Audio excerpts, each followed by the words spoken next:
afternoon, everyone. This is my teaching demo, which is continuously demonstrate the intermediate level, and the lecture will be last for 10 minutes.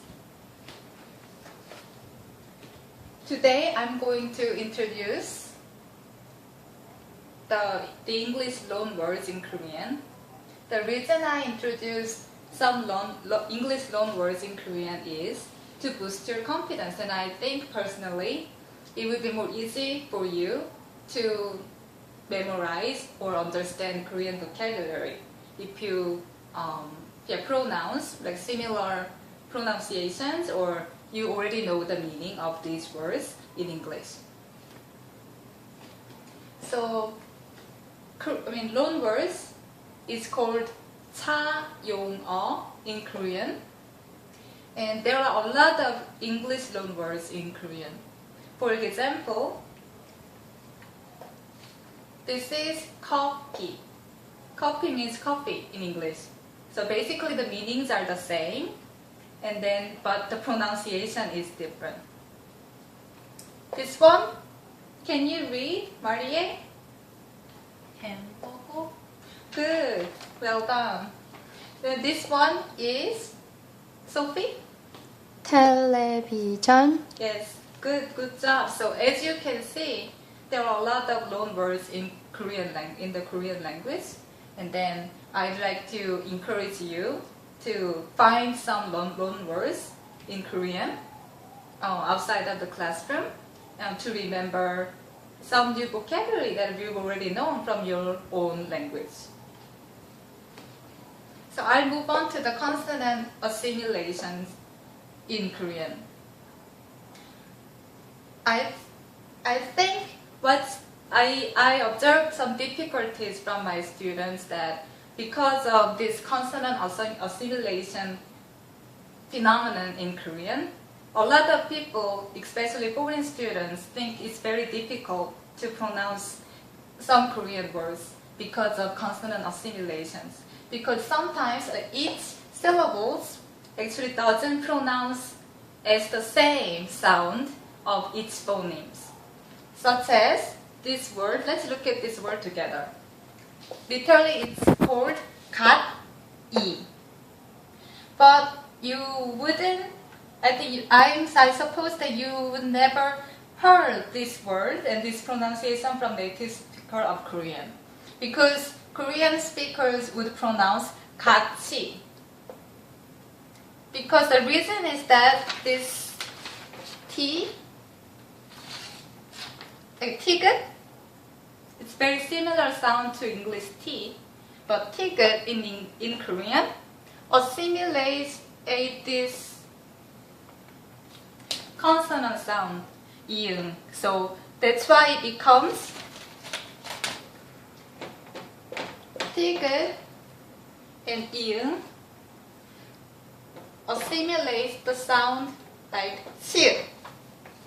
So instead of we pronounce 갓이, it sounds very unnatural for Korean speakers. We pronounce 같이.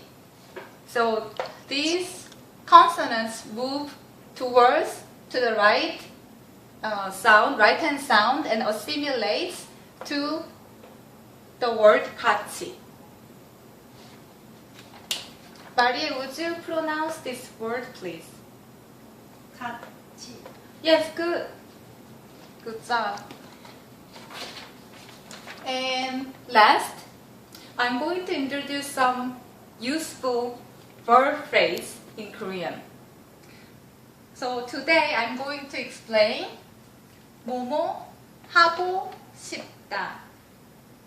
하고 싶다, 뭐뭐 고 싶다. That means in English want to. So 커피를 마시고 싶어요 means I want to have some coffee. So 하고 싶다 is infinitive form of equivalent to English want to. But we have some honorifics of each verb. phrase in Korean. And then this is why one of the reasons that foreign students think it's very difficult to understand some Korean verbs because of different honorifics. So for example, 고 싶다 is the original verb phrase, but Korean people would speak 뭐뭐 하고 싶어요 or 싶습니다. 싶습니다. Those two forms are more formal. And this is called honorific.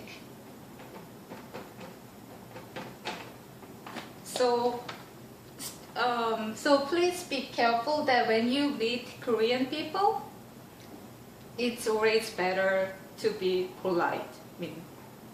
Of course, with English, it's always better to be polite to other people. So instead of saying, for example, 먹고 싶다, it sounds quite impolite to the speaker. So please use either 싶어요 or 싶습니다. So these are the verb suffix.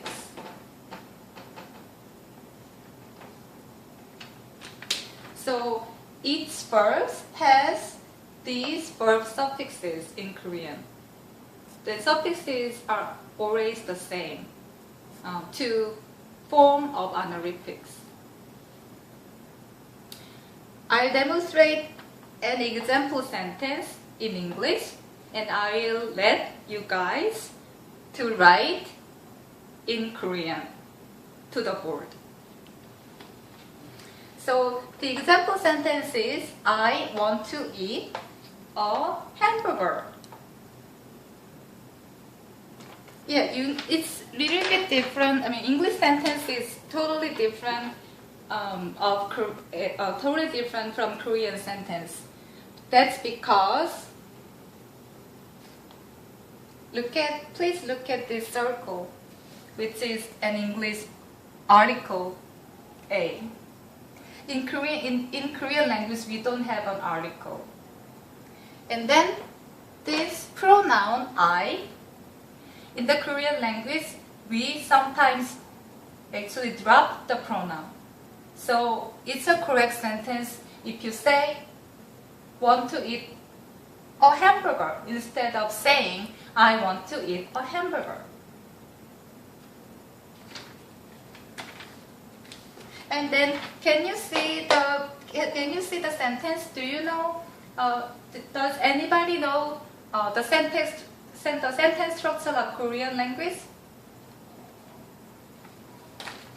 Let's look at it. This is subject, and this is verb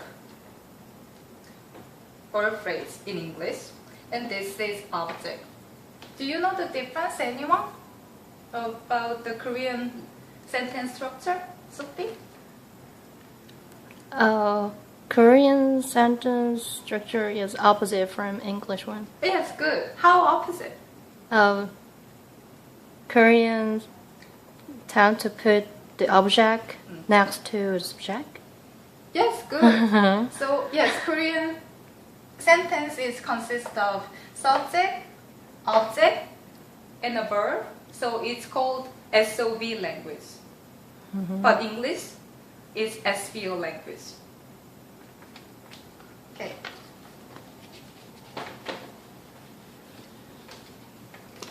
Just before I give you guys the next homework, is there any volunteer to write this English sentence into Korean? Any volunteers? Oh, can I? Okay. Okay, Sophie. Thank you. You're welcome. In Korean. Yes.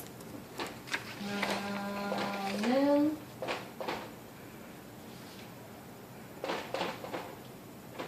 햄버거를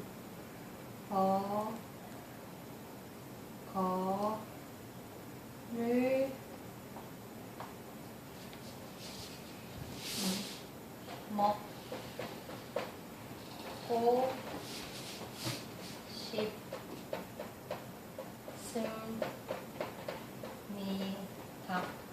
Very good.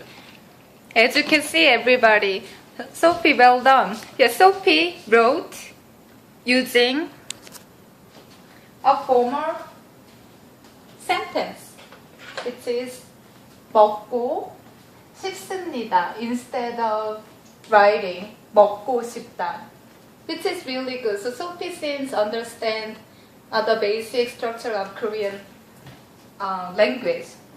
So I'd like to give you some assignment.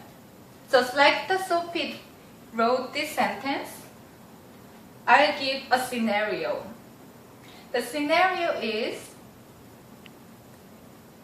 to introduce American food, whatever you like, to your Korean friend. Please write in Korean and use this verb phrase 뭐 먹고 싶다, which means want to.